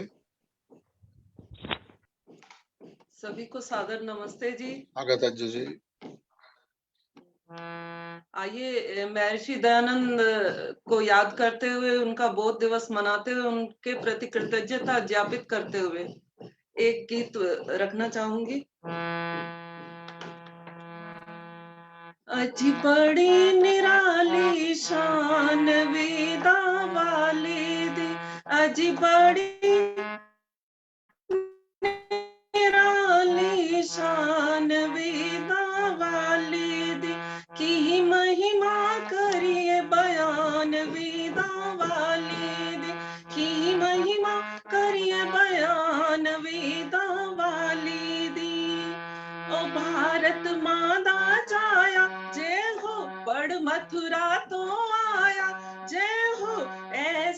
ब्रह्म जानी, जय हो कि जिसदा कोई न सानी, जय हो कि वेदा वाले दी अजी बड़ी निराली शान, वेदा वाले दी अजी बड़ी निराली शान, वेदा वाले दी। लेख राम ने लिखी है जिस दी सुंदर अमर कहानी, लेख राम ने लिखी है जिस दी सुंदर अमर कहानी, शत्रु भी जिस दे नेड़े आके हो गए पानी पानी की, वेदा वाले दी अजी बड़ी निराली शान, वेदा वाले दी।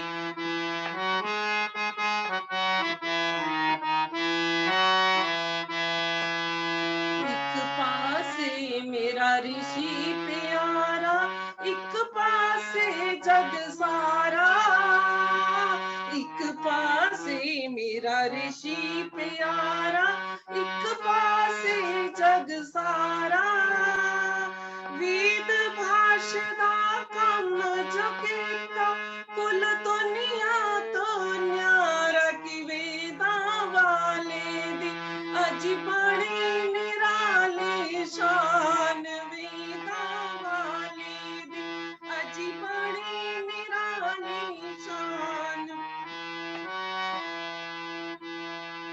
ना कोई असला ना कोई लश्कर, ना घोड़े ना हाथी, ना कोई असला ना कोई लश्कर, ना घोड़े ना हाथी, निकल पड़ा ओ कलम कलना, ना संगी ना साथी की, वेदा वाले दी अजी बड़ी निराली शान, वेदा वाले दी।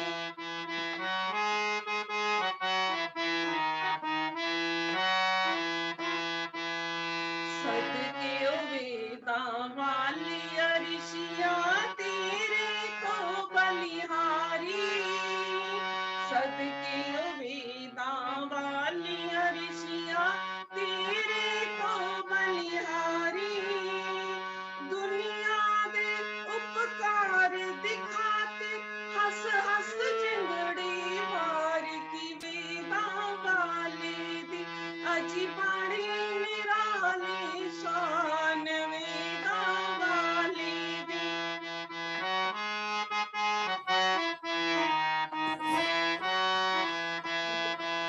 सब नाल तेरा प्यार पथिक हर बोल शहद तो मीठा, सब नाल तेरा प्यार पथिक हर बोल शहद तो मीठा, ना कोई ऐसा कन्नी सुनिया, ना कोई अखी डिठा की, वेदा वाले दी अजी बड़ी निराली शान, वेदा वाले दी की महिमा करिए बयान, वेदा वाले दी। ओ भारत माता छाया, जय हो पढ़ मथुरा तो आया, जय हो ऐसा ब्रह्म जानी, जय हो कि जिसदा कोई न सानी, जय हो कि वेदा वाले दी अजी बड़ी निराली शान, वेदा वाले दी की महिमा करिए बयान, वेदा वाले दी। जय हो वेदा वाले दी, जय हो वेदा वाले दी, जय हो वेदा वाले दी। बहुत सुंदर, धन्यवाद। बहुत बहुत धन्यवाद अंजू ओझा जी चंडीगढ़ से। मैं सप्तद कुकरेजा जी का भी स्वागत करता हूँ। अब हमारे बीच में डॉक्टर रचना चावला जी एक भजन। सबको सादर नमस्ते और अगर बहुत रविवार का फायदा हो जाए। हाँ जी, बिल्कुल बिल्कुल ठीक पकड़ा है आपने भी। और अनिल जी, आपको बहुत बहुत शुभकामनाएं। लगातार आपके सत्र एक से एक चल रहे हैं और सब भगवान की कृपा से सक्सेसफुल हैं और सक्सेसफुल रहें। और आज आहूजा जी ने बहुत अच्छा बताया कि हमें आर्य कैसे बनना होता है। सही बात है, कहलाने से नहीं बनेंगे, जब तक हम कुछ करेंगे नहीं तो बन नहीं पाएंगे हम। ये बिल्कुल सही है। अब एक छोटा सा भजन, लेकिन मुझे ये बहुत अच्छा लगता है, आपने बहुत बार सुना होगा। मेरी आवाज क्लियर है अनिल जी? हाँ जी, बिल्कुल, बहुत अच्छी। हाँ जी, एक छोटा सा प्रभु भक्ति का भजन। पास रहता हूँ तेरे मैं ओ बेखबर, तू नहीं देख पाए तो मैं क्या करूं। पास रहता हूँ तेरे मैं ओ बेखबर, तू नहीं देख पाए तो मैं क्या करूं। मूड मृग तुल्य चारों दिशाओं में तू ढूंढने मुझको जाए तो मैं क्या करूं। पास रहता हूँ तेरे मैं ओ बेखबर, कोसता दोष देता है मुझको सदा, मैंने ये ना दिया मैंने वो ना दिया। कोसता दोष देता है मुझको सदा, मैंने ये ना दिया मैंने वो ना दिया। श्रेष्ठ सबसे मनुष्य तन तुझे दे दिया, सब्र तुझको ना आए तो मैं क्या करूं। पास रहता हूँ तेरे मैं ओ बेखबर, तू नहीं देख पाए तो मैं क्या करूं। जांच अच्छे बुरे कर्म की हो सके, इसलिए मैंने बुद्धि तुझे दी। अरे जांच अच्छे बुरे कर्म की हो सके, इसलिए मैंने बुद्धि तुझे दी। अरे किंतु तू मंद भागी अमृत छोड़ के, घोर विष आप खाए तो मैं क्या करूं। पास रहता हूँ तेरे मैं ओ बेखबर, तू नहीं देख पाए तो मैं क्या करूं। तेरे अंतःकरण में विराजा हुआ, करना यह पाप करता हूँ संकेत मैं। तेरे अंतःकरण में विराजा हुआ, करना यह पाप करता हूँ संकेत मैं।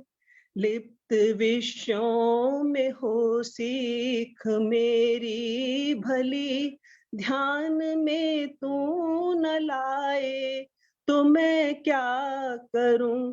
पास रहता हूँ तेरे मैं ओ बेखबर, तू नहीं देख पाए तो मैं क्या करूं। धन्यवाद मुझे समय देने के लिए। और मैं बहुत बहुत भगवान धन्यवाद। करती हूँ कि आपका ये प्रोग्राम लगातार चलता रहे और सबका सपोर्ट सबका साथ आपको हमेशा मिलता रहे। बहुत बहुत धन्यवाद रचना जी। मैं देख रहा हूँ सुषमा गोखलानी जी परसों रह गई थी, वादा किया था, तो सुषमा जी आ जाए। फिर भरतुल अग्रवाल जी, दिनेश प्रसाद जी। नमस्ते अनिल जी। नमस्ते जी। हाँ जी, ऋषि को याद करते हुए स्वागत। एक गीत प्रस्तुत है।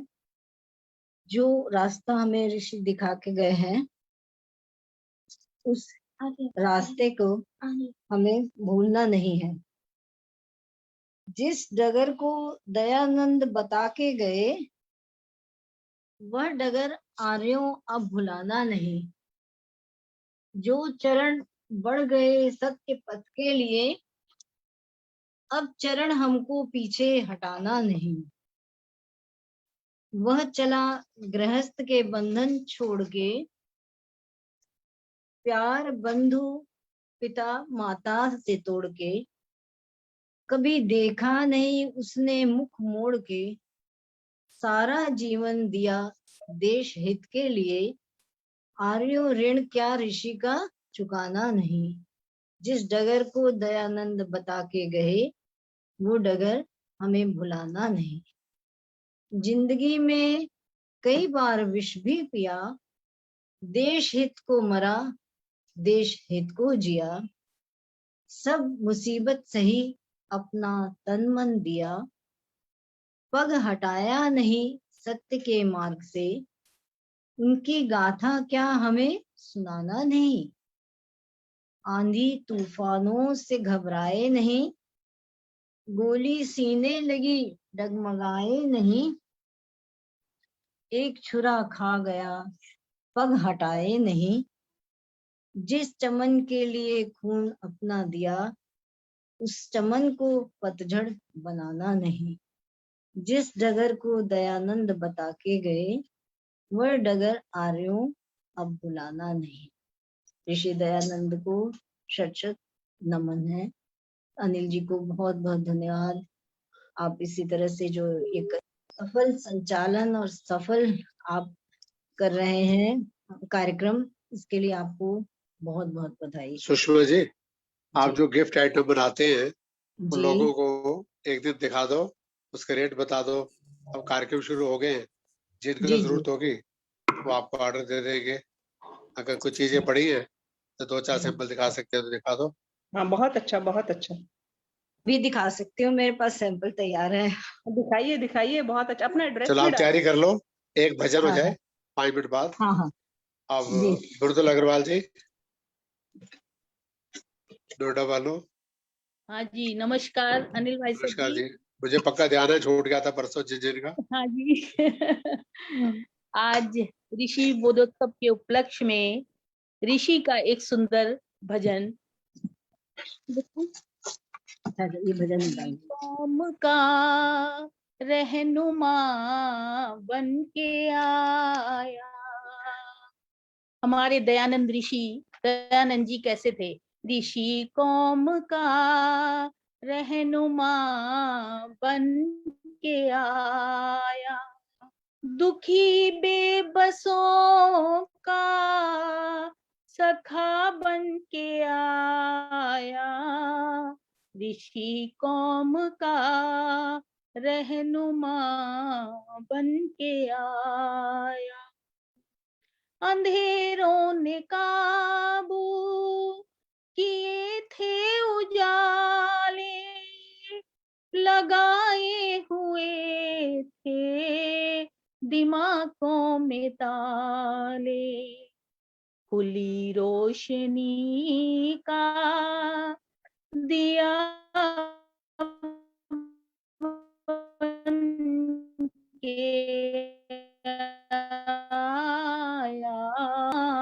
बन के आया। निराशा के बादल हवा बन उड़ाए, उम्मीदों के फिर से चमन मुस्कुराए। सुहाने सफर की दवा बन के आया। ऋषि कौम का रहनुमा बन के आया। गुलामी के दिन थे, गुलामी की रातें, गुलामी के धंधे, गुलामी की बातें। गुलामी का कहरे खुदा बन के आया। पथिक दर्द दिल की दवा बन के आया, ऋषि कौम का रहनुमा बन के आया, दुखी बेबसों का सखा बन के आया। ऋषि, प्यारे ऋषि दयानंद को शत शत नमन। धन्यवाद। धन्यवाद मृदुल जी। अब सुषमा जी गिफ्ट आइटम, उसके बाद संध्या पांडे जी और दिनेश प्रसाद जी, फिर हाँ शांति जी। पाठ। हाँ जी, मैं दिखा दूं कुछ पीस झलक के? हाँ दिखा दो जी, झलक साइज दिखा देते हैं। और उसका रेट, और 100 पीस लेने पे 50 पीस लेने पे क्या कंसेशन रहेगी।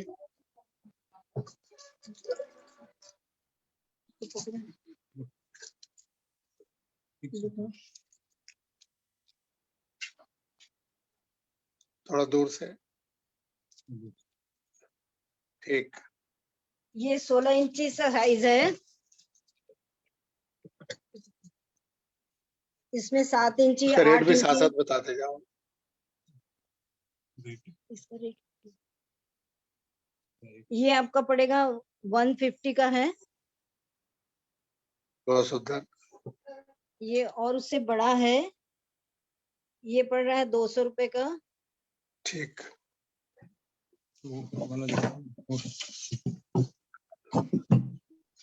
ये है छोटा है साइज, इसी उसी में अभी आपको बड़ा दिखाया था डिजाइन जो 16 इंची, ये 11 इंची का है। ये कितने का है?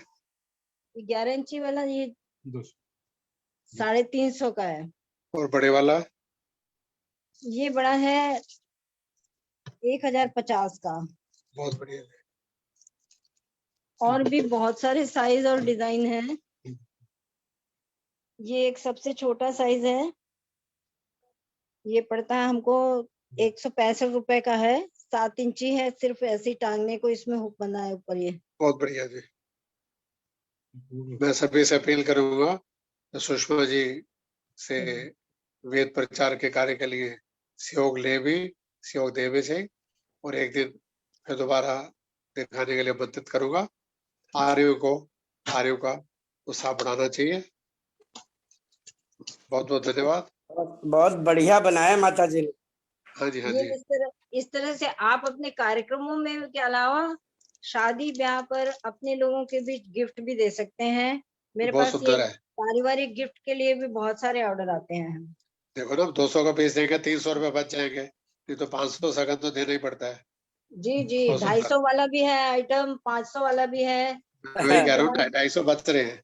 बहुत सुंदर, बहुत हाँ, सुंदर। ना भी ये तो 250 वाला रेट है। देखिए, नहीं भी होगा तो कम से कम ऐसा होगा कि जिनको हम देंगे वो कुछ ना कुछ लोग तो अपने घरों के बाहर या अंदर लगाएंगे ना एटलीस्ट। लगाएंगे, सही बात जी है। जी बिल्कुल, जी जी, ये भावना प्रसाद बनती है। के लिए है। चलिए 10 को पसंद नहीं आएगा, 2 को, 3 को, 4 को तो पसंद आएगा ना। नहीं नहीं, पसंद तो आएगा ही आएगा, जो भी आर्य समाज से जुड़ा है। मेरा उसके मतलब लिए ऐसा बहुत नहीं, ही जो बढ़िया। लोग बहुत बढ़िया है। पसंद फरीदाबाद नहीं आने का करके तो मना सवाल नहीं। ही नहीं है। पसंद नहीं आने का सवाल ही नहीं है, इतनी बढ़िया आइटम है। ऐसा बहुत होता है कि बढ़िया आइटम है। मेरा कहने का मतलब ये नहीं है, जैसे पौराणिक विचारों के जो लोग होते हैं उनको होता है कि चलो वो रख देंगे अपने अंदर, लेकिन चलो कुछ तो लगाएंगे। मेरा कहने का मकसद मैं ये है। आपसे बताऊं, मेरी सोसाइटी में पौराणिक लोग भी लेके गए हैं अपने दरवाजे पर, बोले सूर्य की जगह हम इसी को लगाएंगे। बहुत अच्छी बात है। मैं तो पहले ही बोल रही हूँ ये होना चाहिए हर के दीवार पे, घर के बाहर। नहीं, ऐसा हो रहा है, मैं बता रही हूँ, ओम हो रहा तो है। कोई भी लगा ले, ओम तो सबको अच्छा लगता है, सभी लगाते हैं ओम, तो पौराणिक हो चाहे कोई भी हो। इसके हाँ, ये मैं बताना चाह रही हूँ कि सबको पसंद आ रहा है। ओम के साथ हाँ, साथ बहुत सुंदर है। वैसवा भी होगा तो और भी ज्यादा हमारा वेद का प्रचार होगा। यहाँ इसमें- कैसे मनाए माता इसमें जी? हमने यहाँ कैसे लाइट मनाए? वाले भी बनाए हैं। जिंदाबाद। इसमें लाइट वाले भी बनाए हैं जो बड़े बड़े हॉल में लगाने के लायक भी हैं। 24 इंची 36 इंची के भी हैं। बहुत सुंदर सुषमा जी, धन्यवाद। 16 तारीख को फिर आप हम से कांटेक्ट कर सकते हैं, हम आपको व्हाट्सएप पर कैसे पूरा ले सकते लिस्ट और फोटो भेज इसके देंगे। बारे में बताइए, लेंगे नंबर कैसे सकते हैं इनका इसको? सौरभ जी अभी नंबर आपका फ्लैश कर देंगे या मैसेज बॉक्स में लिख देंगे, जी आप संपर्क करें। बहुत जी। धन्यवाद। अब संध्या पांडे जी, जी।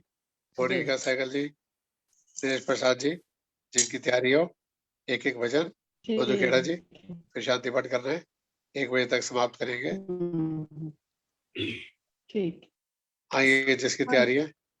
नमस्ते सभी को। नमस्ते, स्वागत संध्या जी। ऋषि आते जो यहाँ ना, ऋषि आते जो यहाँ ना, हम पार कैसे होते, हम पार कैसे होते। पढ़ने के वेद हमको, पढ़ने के वेद सबको, अधिकार कैसे होते, अधिकार कैसे होते। ऋषि आते जो यहाँ ना, ऋषि आते जो यहाँ ना, हम पार कैसे होते, हम पार कैसे होते। पूछो न क्या क्या हम पर, क्या जुल्म हो रहे थे। पूछो न क्या क्या हम पर, क्या जुल्म हो रहे थे, क्या जुल्म हो रहे थे।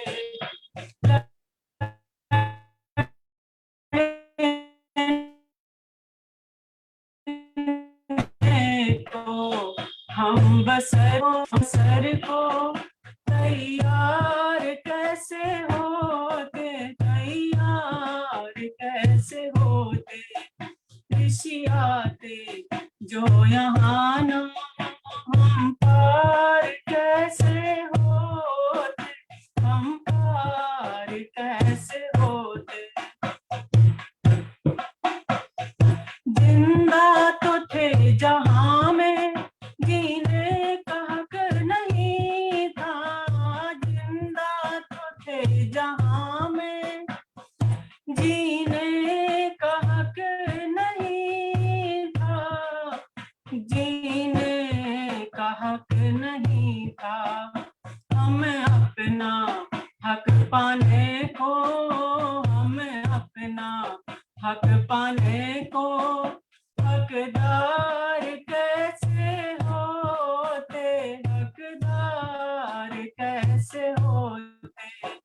ऋषि आते जो यहाँ ना, हम पार कैसे होते, हम पार कैसे होते। पहने हुए थे पग में परतंत्रता की बेड़ी, पहने हुए थे पग में परतंत्रता की बेड़ी, परतंत्रता की बेड़ी। हमें अपनी स्वतंत्रता से, हमें अपनी स्वतंत्रता से साकार कैसे होते, साकार कैसे होते। ऋषि आते जो यहाँ ना, हम पार कैसे होते, हम पार कैसे होते। नारी और शूद्रों का यहाँ पर नहीं था ठिकाना, नारी और शूद्रों का यहाँ पर नहीं था ठिकाना, यहाँ पर नहीं था ठिकाना। विधवा और अनाथों के उद्धार कैसे होते, उद्धार कैसे होते। खुशी आते जो यहाँ ना, हम पार कैसे होते, हम पार कैसे होते। मथुरा में जो गुरु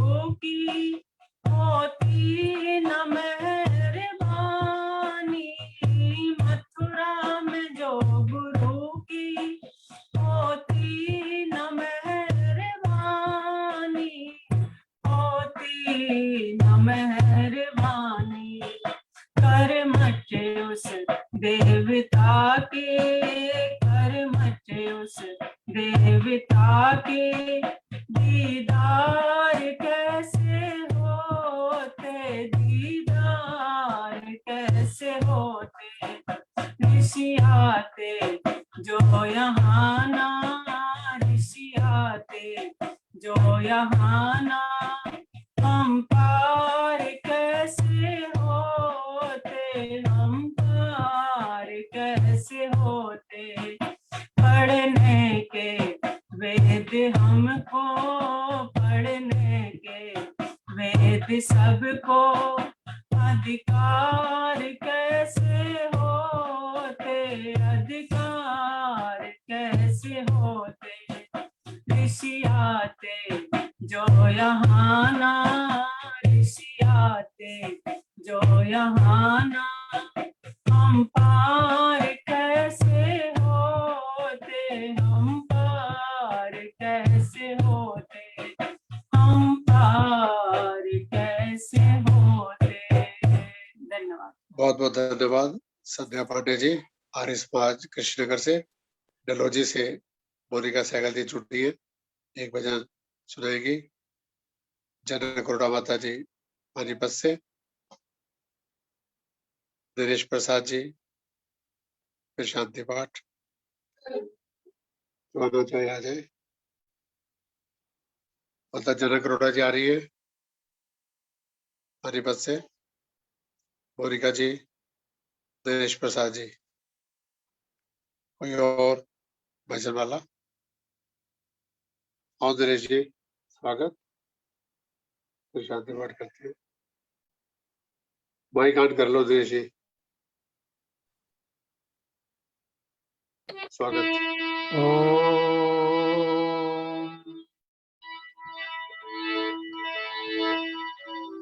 समय देने के लिए बहुत बहुत आप सभी को धन्यवाद। ऋषि बोधोत्सव पर आवाज जा रही है? आ रही जी। ज्ञान की ज्वाला जला कर अंधतम जिसने भगाया, काट कर पाखंड कंटक सत्य का पौधा उगाया। विषधरों से घिरा रह कर भी रहा जो चारु चंदन, उस अमर ऋषिवर का मैं कर रहा हूँ चरण बंदन। उस अमर ऋषिवर का हम सब कर रहे हैं नमन वंदन। एक गीत।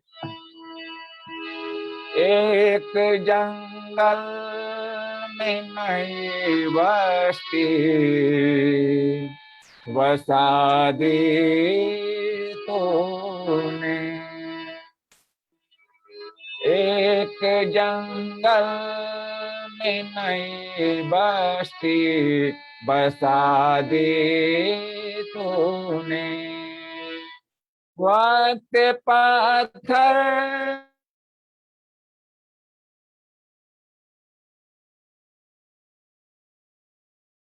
पे सफल दे तूने, एक जंगल में नई बस्ती बसा दे तूने।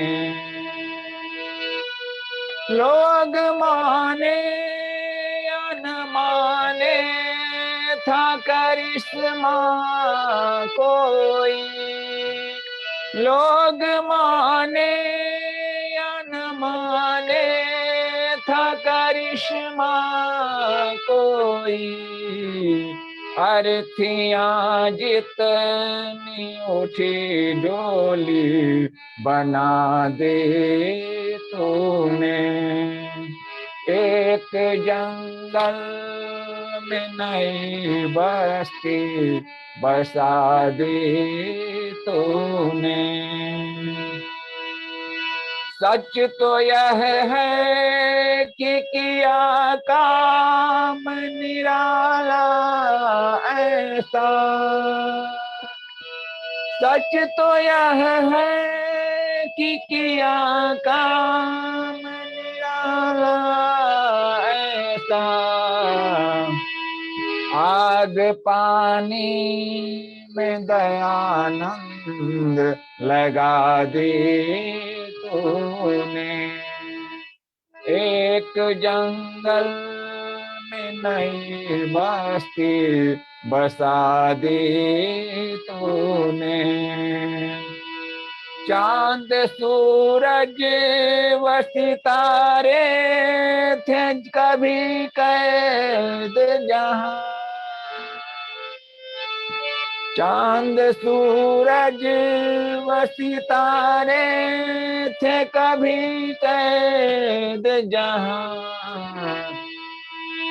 ऐसे अंबर पे नई धूप खिला दे तूने, ऐसे अंबर पे नई धूप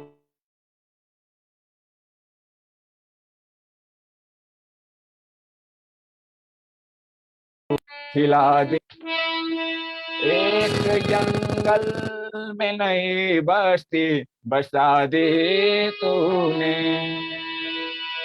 जिसके शासन में न छुपता था कभी सूर्य यहाँ, जिसके शासन में न कभी छुपता था सूर्य यहाँ, ठोकरे मार के पूरे से ही हिला दे तूने, ठोकरे मार के पूरे से ही हिला दे तूने, जिनके पाँव में न पायल थी न बिंदिया मुख पे, जिनके पाँव में न पायल थी न बिंदिया मुख पे,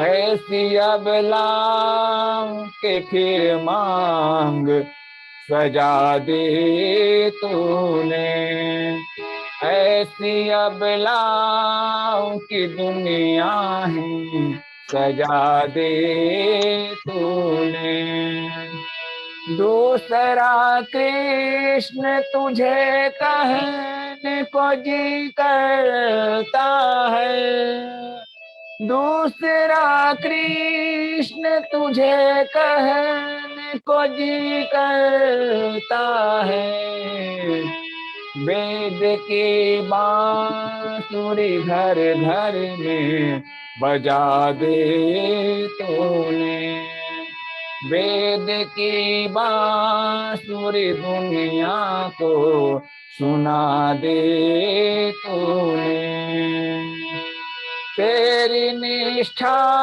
का भला मूल्य चुकाए कैसे, तेरी निष्ठा का भला मूल्य चुकाए कैसे, तेरी निष्ठा का भला मूल्य चुकाए कैसे, बुझती हुई वेद समा फिर से जला दे तूने, बुझती हुई वेद समा फिर से जला दे तूने। धन्यवाद।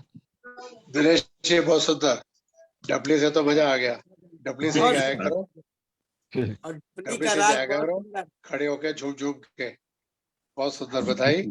अब आज का अंतिम भजन गीत श्रीमती मधु खेड़ा जी, फिर प्रवीण जी द्वारा शांति पाठ। आइए मधु जी, बहुत बहुत स्वागत। मैं बोल देता हूँ, आज मधु जी की जगह मैं बोल रहा हूँ। इसकी बड़ी भूल हो गया था। इसके आपकी जगह रोज मधु जी बोलती थी, कोई बात नहीं। हाँ। स्वागत स्वागत। ऋषि का ही गीत है। नमस्ते जी। धन्य है तुझको ऐ ऋषि, तूने हमें जगा दिया। धन्य है तुमको ऐ ऋषि, तूने हमें जगा दिया।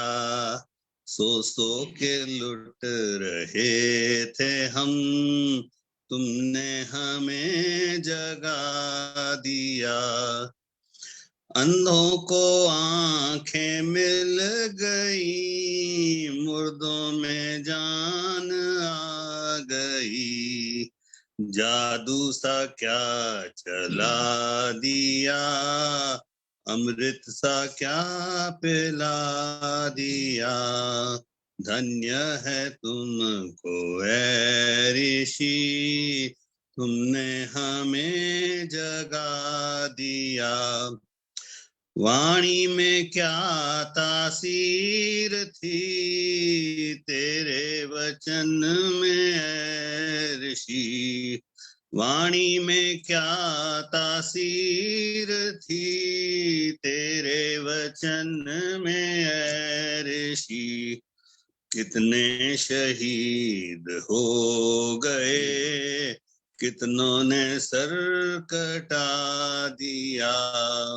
धन्य है तुमको ऐ ऋषि, तुमने हमें जगा दिया।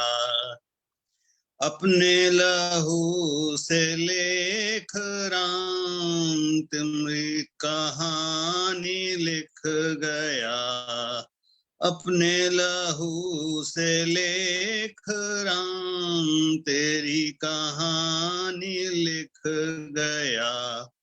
तूने ही लाला लाजपत शेरे बब्बर बना दिया। धन्य है तुमको ऐ ऋषि, तूने हमें जगा दिया। श्रद्धा से श्रद्धानंद ने सीने पे खाई गोलियां। हंस हंस के हंस राज ने तन मन व धन लुटा दिया। धन्य है तुमको ऐ ऋषि, तूने हमें जगा दिया। तेरे दीवाने जिस घड़ी दक्षिण दिशा को चल दिए, हैरत में लोग रह गए, दुनिया का दिल हिला दिया। धन्य है तुमको ऐ ऋषि, तूने हमें जगा दिया। नमस्ते। बहुत धन्यवाद। सुंदर।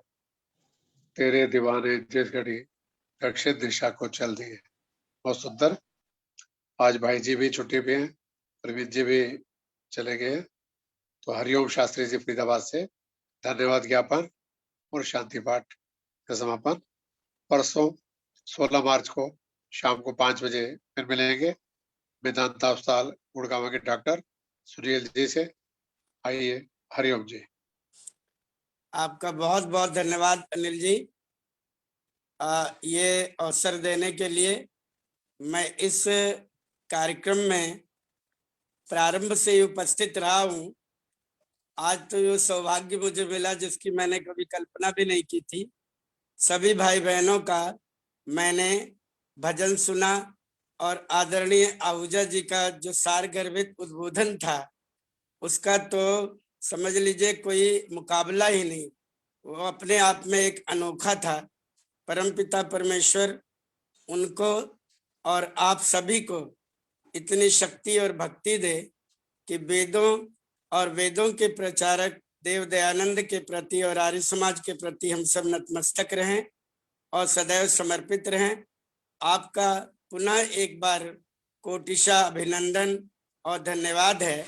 आइए सब मिलकर के शांति से शांति पाठ करते हैं। ओम शांतिरंतरिक्ष अंतरिक्षं शांति पृथ्वी शांति रापः शान्तिरोषधयः शान्तिः वनस्पतयः शान्तिर्विश्वे देवाः शान्ति ब्रह्म शान्तिः सर्वगं शान्तिः शान्तिरेव शान्तिः सामा शान्तिरेधि ॐ शान्ति शान्ति शान्ति।